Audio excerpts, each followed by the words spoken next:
Des auteurs, des formats, des genres, une histoire du cinéma. Vous écoutez les podcasts du cinéma du TNB.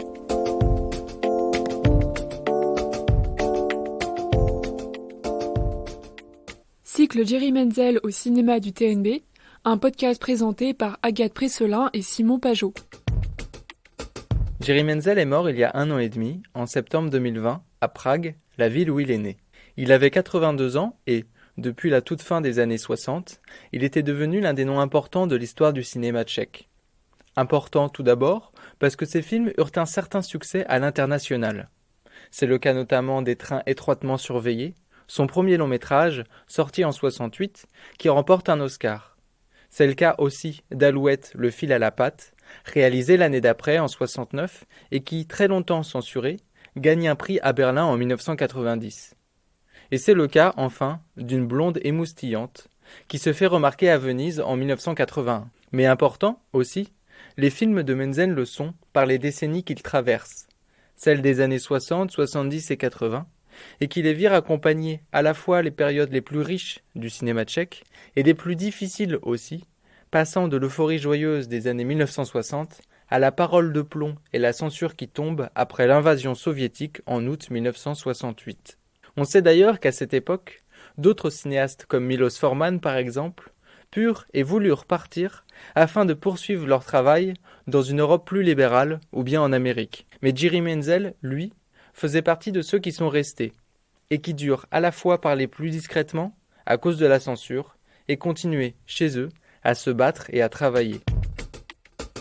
Sans doute, alors, il y a quelque chose qui se brise pour Menzel, juste après l'année 1968 et la grande réussite de Trains étroitement surveillés, film burlesque et érotique aux images vives et rempli d'un désir qui passe d'un plan à l'autre, d'une séquence à une autre, sur un ton grave et malicieux. L'année d'après, l'interdiction d'Alouette, le fil à la patte, son second long métrage, en fera un cinéaste à la carrière plus difficile et erratique, davantage faite de compromis et de grands moments de silence, où Menzel devrait ne rien faire, où on l'empêche de travailler.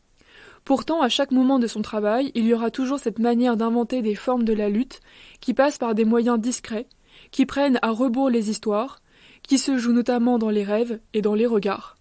Et par exemple, dans Trains étroitement surveillés, les cheminots et tous les personnages du film vont s'appliquer à plein de choses, mais des choses qui n'ont rien à voir avec la surveillance des trains. Ils passent du temps dans leur bureau afin de parler des filles, ils invitent des filles à la gare afin de parler avec elles, enfin, quand ils sont jeunes et innocents, ils regardent discrètement dans les trous des serrures.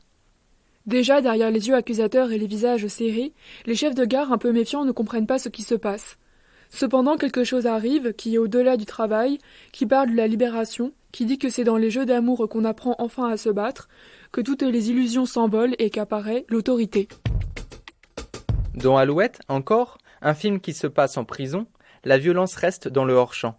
Et sur la scène du film, on produit du burlesque en divisant le monde en deux. Comme ici et partout ailleurs, on trie les filles et les garçons, chacun des détenus ne cesse de tromper les gardiens afin de s'échanger des mots. On se regarde, on parle un peu, avant de venir se draguer.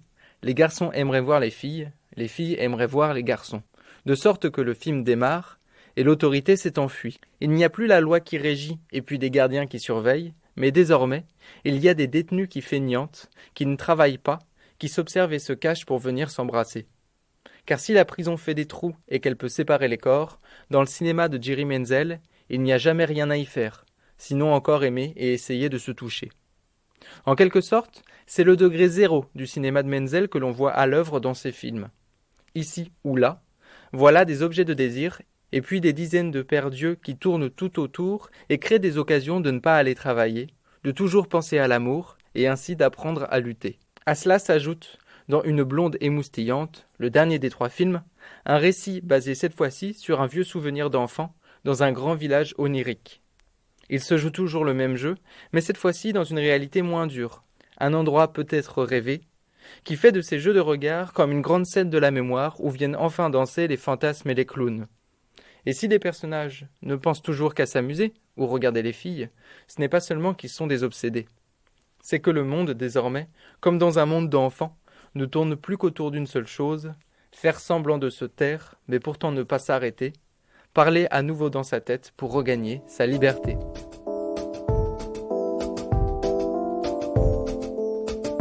Retrouvez tous les podcasts sur tnb.fr.